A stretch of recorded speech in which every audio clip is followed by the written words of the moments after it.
அன்பான நண்பர்களுக்கு வணக்கம்.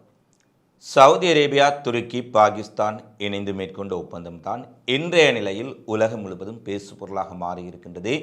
குறிப்பாக ஈரான் தாக்குதல், ஈரான் ஆதரவு பெற்ற இயக்கங்களின் தாக்குதலிலிருந்து தாங்கள் தப்பிப்பதற்காக சவுதி அரேபியா அமைத்துள்ள இந்த நேட்டோ பாணியிலான கூட்டமே பயன் கொடுக்குமா? இது குறித்து ஈரான் என்ன கூறியிருக்கின்றார்கள்?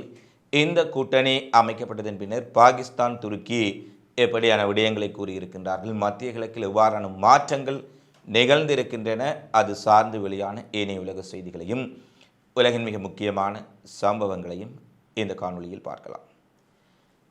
ஆரம்பத்தில் இந்த காணொளிக்கு செல்வதற்கு முன்பாகவே சவுதி அரேபியாவிடம் எவ்வளவு பணம், பல பில்லியன் டாலர்கள் செல்வச் செழிப்பு, எண்ணெய் வளம் இருந்தாலும் கூட தங்களுடைய நாட்டை தாங்களே பாதுகாப்பதற்கு சவுதி அரேபியாவுக்கென்று ஒரு வலிமையான இராணுவம் இல்லை என்பதை அவர்கள் அண்மையில் செய்யக்கூடிய அத்தனை நடவடிக்கைகளிலும் தெளிவாக பார்க்கக்கூடியதாக இருக்கின்றது.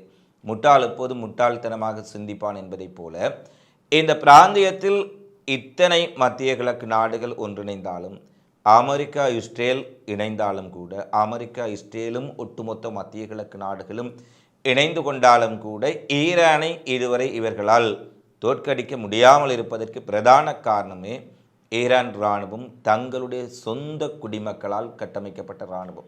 ஈரான் இராணுவம் பயன்படுத்தக்கூடிய 95% ஆயுதங்கள் அவர்களின் சொந்த மக்களால், சொந்த விஞ்ஞானிகளால், சொந்த தொழில்நுட்பத்தால் உருவாக்கப்பட்ட ஆயுதங்கள். அவர்களுக்கு இறக்குமதிக்கு தடை விதித்தாலும், பொருளாதார தடை விதித்தாலும், சீனா ரஷ்யாவே ஆயுதங்கள் எந்த ஒரு ஆயுதத்தையும் வழங்காவிட்டாலும் கூட தனித்து நின்று ஆயுதங்களை உற்பத்தி செய்து எதிரிகளை தாக்கும் அளவுக்கு அந்த நாட்டின் தொழில்நுட்பமும் விஞ்ஞானத்துறையும் இராணுவமும் வளர்ச்சியடைந்திருக்கின்றது என்பதில் எந்த மாற்றமும் இல்லை. அமெரிக்காவும் மேற்குலகமும் பொருளாதார தடைகளை போட்டு அந்த நாட்டை தங்களுடைய காலடியில் மண்டியீடு செய்யலாம் என நினைத்தால், அமெரிக்காவின் பொருளாதார தடைகளில் இருந்த ஈரான் இராணுவமும் ஈரானின் தொழில்நுட்பமும் மிகப்பெரிய வளர்ச்சியை கண்டுவிட்டார்கள்.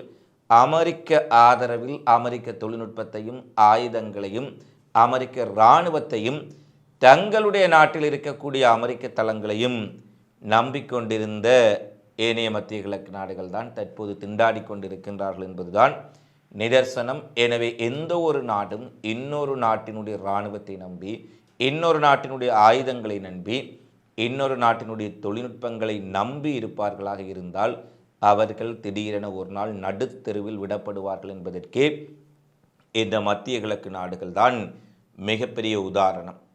ஏனெனில் ட்ரம்ப் ஒரு கட்டத்தில் கூறிவிட்டார், மத்திய கிழக்கு நாடுகள் தங்களை தாங்களே பாதுகாத்து கொள்ள வேண்டும் அல்லது இந்த போரில் இணைய வேண்டும். அமெரிக்க இராணுவ தளங்கள் இருப்பதனால் அவர்களுக்கு என்ன பலன் என்பதை அவர்கள் உணர்ந்திருப்பார்கள். இந்த நிலையில்தான் மீண்டும் அதே தவறை செய்வதைப் போல இதுவரை அமெரிக்க இராணுவத்தை, அமெரிக்க ஆயுதங்களை, அமெரிக்க தளங்களை, அமெரிக்க தொழில்நுட்பத்தை எதிர்பார்த்து இவ்வளோ அடிகளை வாங்கிய பின்னரும் தங்களுடைய சொந்த இராணுவத்தை வலுப்படுத்தாமல் அல்லது தங்களுடைய வெளிநாட்டு கொள்கைகளை மாற்றாமல் தங்களை பாகிஸ்தான், துருக்கி பாதுகாக்கும் என ஒரு மிகப்பெரிய ஒப்பந்தத்தை நேற்று மெக்காவில் செய்திருக்கின்றார்கள். மக்கா ஒப்பந்தம் என்று சொல்லக்கூடிய இந்த ஒப்பந்தத்தில் பாகிஸ்தான் பிரதமர் ஷபாஸ் ஷெரீப், துருக்கியினுடைய அதிபர் எர்டோகன் நேரடியாக சவுதி அரேபியாவுக்கு சென்று பின் சல்மானுடன் ஒப்பந்தம் கையெழுத்திட்டிருக்கின்றார்கள். இதில் வரை இது நேட்டோ பாணியிலான ஒப்பந்தம். இந்த ஒப்பந்தத்தில் ஒரு நாடு தாக்கப்பட்டால் ஏனைய நாடுகளும் தாக்கப்பட்டதாக கருதப்பட்டு தாங்கள் பதிலடி கொடுப்போம் என்று பில்டப்புகள் வேறு. 3 நாடுகளில் ஏதேனும் ஒரு தாக்குதல் நடத்தப்பட்டால் அந்த 3 நாடுகள் மீதும் நடத்தப்பட்ட தாக்குதலாக கருதப்பட்டு கூட்டு நடவடிக்கை எடுக்கப்படும் என்று வேறு அறிவித்திருக்கின்றார்கள். இவர்களுடைய அறிவிப்புகளைத்தான் நாங்கள் காசாவில் இஸ்ரேலுக்கு இவர்கள் விடுத்த எச்சரிக்கையிலிருந்து சவுதி அரேபியா யார், துருக்கி யார், எகிப்து யார், கத்தார் யார் என்பதை புரிந்து கொண்டிருக்கின்றோம். தற்போது ஈரானையும் கவுதிகளையும் எதிர்கொள்ள முடியாமல் அனைவரும் ஒன்று சேர்க்கின்றார்கள். ஆனால் இவர்களுக்கு ஒன்று புரியவில்லை. அனைவரும் ஒன்று சேர்ந்து பயனற்ற காகித ஒப்பந்தங்களை செய்வதை விட இவர்களுடைய தளங்களிலிருந்து, இவர்களுடைய மண்ணிலிருந்து அமெரிக்க படைகளை வெளியேறிவிடுங்கள், அமெரிக்க தளங்களை விலக்கிவிடுங்கள் என்று சொன்னாலே ஈரான் இவர்களுடன் நட்பாக மாறிவிடும். பின்னர் ஈரானை இவர்களை பாதுகாக்கும். ஆனால் இந்த உண்மையை புரிந்து கொள்ள முடியாமல் தங்களுக்குள்ளே ஒரு ஒப்பந்தம் செய்து ஈரானுக்கு எதிராக, கவுதிகளுக்கு எதிராக, ஈரான் ஆதரவு பெற்ற இயக்கங்களுக்கு எதிராக கூட்டு தாக்குதலை நடத்தப் போகின்றோம் என்று உலகுக்கு காட்டியிருக்கின்றார்கள். ஆனால் ஒரு விடயத்தை நாங்கள் தெளிவாக பார்க்கும் பொழுது, ஈரான் அடித்த அடியில் ஒட்டுமொத்த மத்திய கிழக்கு நாடுகள் மட்டுமல்ல, அமெரிக்காவை அலறி போயிருக்கின்றார்கள். அமெரிக்க அதிபர் ட்ரம்பினுடைய பேச்சுக்களை பார்த்தால் நன்றாக தெரியும், சித்தம் கலங்கி போயிருக்கின்றது.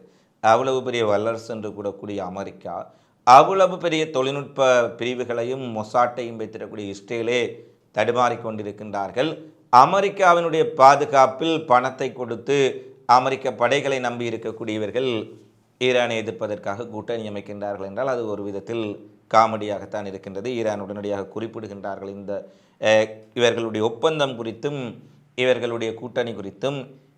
ஈரானின் தேசிய பாதுகாப்பு தலைவர் இப்ராஹிம் ராஷி சவுதி அரேபியா அமெரிக்காவை நம்பியிருந்ததைப் போல, மேற்குலக நாடுகளை நம்பியிருந்ததைப் போல இனியும் வெளிநாடுகளையும் வெளிநாட்டு படைகளையும் ஏனைய நாடுகளையும் நம்பி பணத்தை செலவு செய்து கொண்டிருக்காமல் தங்களுடைய ஆயுதங்களையும் பாதுகாப்பையும் இராணுவத்தையும் வலுப்படுத்தி அரபு நாடுகள் சுயசார்புடன் தங்கள் இராணுவ பாதுகாப்புகளை உருவாக்கி கொள்ள வேண்டும். இதுதான் அவர்களுக்கு ஒரு பாதுகாப்பு. இந்த ஈரான் எவ்வாறு நிமிர்ந்து இத்தனை அடிகளின் பின்னரும் அவர்கள் தங்கள் ட்ரோன்களை வைத்து அடிக்கின்றார்கள், பாலிஸ்டிக் ஏவுகணை வைத்து அடிக்கின்றார்கள், கெப்பசோனிக் ஏவுகணை வைத்து அடிக்கின்றார்கள். அத்தனையும் ஈரான் தயாரிப்புகள் என்பதுதான் இங்கே குறிப்பிடத்தக்கது. ஈரானை சுற்றி செல்லக்கூடிய கப்பல்கள், விமானங்கள், அனைத்து போக்குவரத்தையும் அமெரிக்கா முடக்கிவிட்டால் கூட அவர்கள் தாக்குவார்கள். ஏனெனில் அவர்கள் சொந்தமாக தங்களுடைய நாட்டுக்குள் தயாரித்து அதை பயன்படுத்தி கொண்டிருக்கின்றார்கள், ஆயுதங்களையும் தொழில்நுட்பத்தையும். எனவே இதுபோன்று உங்கள் இராணுவத்தை சுயசார்பாக நீங்கள் வடிவமையுங்கள். சுயசார்பாக நீங்கள் குறிப்பாக உங்களுடைய இராணுவத்தை முன்னேற்ற பாதையில் கொண்டு செல்லுங்கள். அதை விட்டு நீங்கள் இப்படியான நடவடிக்கைகளை செய்து கொண்டிருந்தால் எந்த மாற்றங்களும் நிகழப்போவதில்லை. இது வெறும் காகிதத்தில் எழுதப்பட்ட ஒப்பந்தம், எந்த பயனும் இல்லாத ஒப்பந்தம் என்று ஈரான் விமர்சனம் செய்திருப்பதுடன் இப்படியான பயனற்ற ஒப்பந்தங்களை செய்து நேரத்தை வீணாக்காதீர்கள் என்றோர் அறிவிப்பையும் வெளியிட்டிருக்கின்றார்கள். ஈரான் கூறியிருப்பது எவ்வளவு தூரம் உண்மையான விடயம் என்பதை நாங்கள் ஒரு நடவடிக்கையிலிருந்து பார்த்து கொள்ளலாம். காலையில் Saudi Arabia Prince Salman, Erdogan, Pakistan அதிபர் ஷபாஸ் ஷெரீப் கூடி மிகப்பெரிய அளவில் இது நேட்டோ பாணியிலான இராணுவம், ஒரு நாட்டை தொட்டால் நாங்கள் வருவோம் என்றெல்லாம் பில்டப் செய்து மிகப்பெரிய கதைகள் எல்லாம் கூறிவிட்டு ஒப்பந்தத்தில் கச்சா திட்டுவிட்டு செல்கின்றார்கள். ஒப்பந்தம் கச்சா திடப்பட்டு 3 மணி நேரத்திலேயே கவுதிகள் சவுதி ஆதரவு படைகள் மீது ஏமனில் மிக கடுமையான பாலிஸ்டிக் ட்ரோன் தாக்குதலை மேற்கொண்டார்கள். உடனடியாக நீங்கள் நினைக்கலாம் ஒப்பந்தம் தான் கச்சாத்தாகிவிட்டது, உடனடியாக துருக்கியும் பாகிஸ்தானும் கவுதிகளுக்கு எதிராக களத்தில் குதிக்கப் போகின்றார்களா என்றால் அங்குதான் விடயம் இருக்கின்றது. சவுதி அரேபியா மீது நடத்தப்பட்ட தாக்குதலை வன்மையாக கண்டிக்கின்றோம். கவுதிகள் தங்கள் தாக்குதலை நிறுத்தி கொள்ள வேண்டும். இது பிராந்திய அமைதிக்கு அச்சுறுத்தல். துருக்கி அதிபர் எர்டோகன், பாகிஸ்தானுடைய வெளியுறவுத்துறை மந்திரி இன்று அறிவிப்பு விடுகின்றார்கள். இதை சொல்வதற்கு எதற்கு ஒப்பந்தம்? ஒப்பந்தம் செய்யாத நாடுகளே இதை அறிவித்து விட்டு போயிடுவார்கள். இதைத்தான் இவர்கள் பல வருடங்களாக இந்த அரபு நாடுகள் காசாவில் இருந்து சொல்லிக் கொண்டிருக்கின்றார்கள். கடும் கண்டனத்தையும் கடுமையான எச்சரிக்கைகளையும் விடுவதில் இவர்களே நிகர். எச்சரிக்கையை துருக்கியும் விட்டுவிட்டார், எர்டோகன் ஷபாஸ் ஷெரீப்பும் விட்டுவிட்டார். ஆனால் கவுதிகளின் தாக்குதல் நின்றபாடில்லை. மீண்டும் அங்கு தாக்குதல்கள் மேற்கொள்ளப்பட்டிருக்கின்றமை. இந்த ஒப்பந்தம் எவ்வளவு தூரம் ஒரு காகித ஒப்பந்தம், இவர்கள் காகித புலிகள் என்பதை தெளிவுபடுத்தி இருக்கின்றது. ஈரானும் கூறிவிட்டார்கள், உங்கள் வெளிநாட்டு கொள்கைகளை மாற்றுங்கள், இந்த பிராந்தியத்தில் ஒரு சுயசார்பு ஏற்படுத்துங்கள், ஏனைய நாடுகள் ஒரு சகோதரத்துவமாக ஒன்று சேருங்கள். அதை விட்டுவிட்டு மேற்குலக நாடுகளை சார்ந்திருந்து கொண்டு, அமெரிக்காவை சார்ந்திருந்து கொண்டு, ஆக்கிரமிப்பாளர்களை சார்ந்திருந்து கொண்டு எந்த கூட்டணி அமைத்தாலும் பயனில்லை என்பதை தெளிவுபடுத்தி இருக்கின்றார்கள்.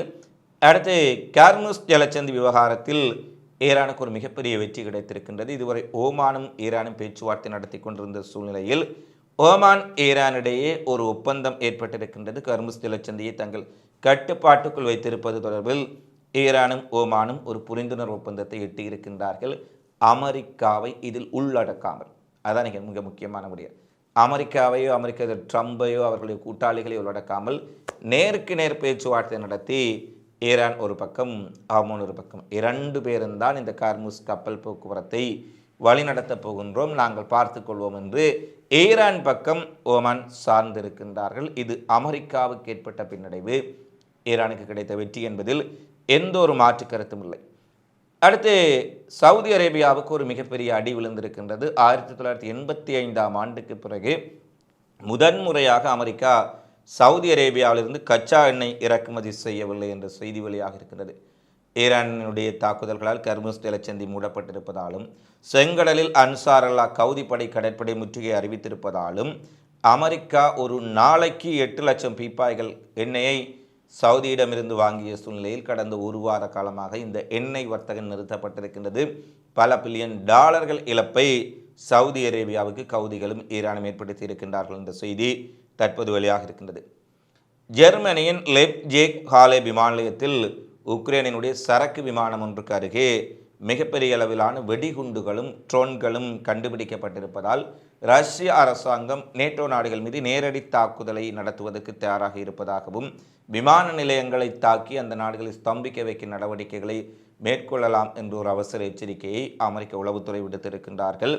இதன் காரணமாக ஜெர்மனியினுடைய அந்த விமான நிலையம் லெப்ஜிக் ஹாலே விமான நிலையம் அவசரமாக இரவோடு மூடப்பட்டது.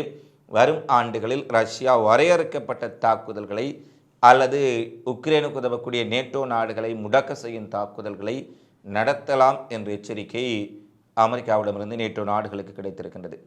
ஜப்பானின் தென்பகுதியில் உள்ள தீவுகளை நோக்கி டால்பின் சூறாவளி நகர்ந்து வருவதால் ஒகினவா தீவில் உள்ள நகா விமான நிலையம் மற்றும் ஜப்பானின் பல விமான நிலையங்கள் முற்றாக மூடப்பட்டிருக்கின்றன. ஆயிரக்கணக்கான மக்கள் அவசர பகுதிகளில் இருந்து ஆபத்தான பகுதிகளில் இருந்து வெளியேற்றப்பட்டிருக்கின்றார்கள். சூறாவளி மணிக்கு 144 கிலோமீட்டர் வேகத்தில் நகர்ந்து வருவதால் மக்கள் தேவையற்ற பயணங்களை தவிர்க்குமாறும் வீடுகளுக்குள் பாதுகாப்பாக இருக்குமாறும் அறிவுறுத்தப்பட்டிருக்கிறார்கள். டால்பின் சூறாவளி இன்று மறுதினம் அல்லது இன்று மாலை அல்லது நாளைய தினம் சீனாவின் கிழக்கு கடற்கரையை சென்றடையும் என்பதால் இதுவரை ஜப்பானின் கரையோர பகுதி மக்களும் மிகுந்த அவதானத்துடன் இருக்குமாறு கோரிக்கைகள் விடுக்கப்பட்டுள்ளன. இவைதான் இன்றைய நாளில் வெளியான மிக முக்கியமான செய்தி குறிப்புகளாக நிகழ்வுகளாக உலகரங்கில் பதிவாக இருக்கின்றன. தொடர்ச்சியாக உலகெங்கில் நடைபெறும் செய்திகளை உடனுக்குடன் அறிந்து கொள்ள அகிலம் சேனலை சப்ஸ்கிரைப் செய்து கொள்ளுங்கள். இந்த காணொளி பற்றி தொடர்பிலான உங்களது மதிப்பான கருத்துக்களை தவறாமல் கமெண்ட்ஸில் பதிவிடுங்கள். மீண்டும் இன்னொரு காணொளியில் சந்திப்போம். நன்றி, வணக்கம்.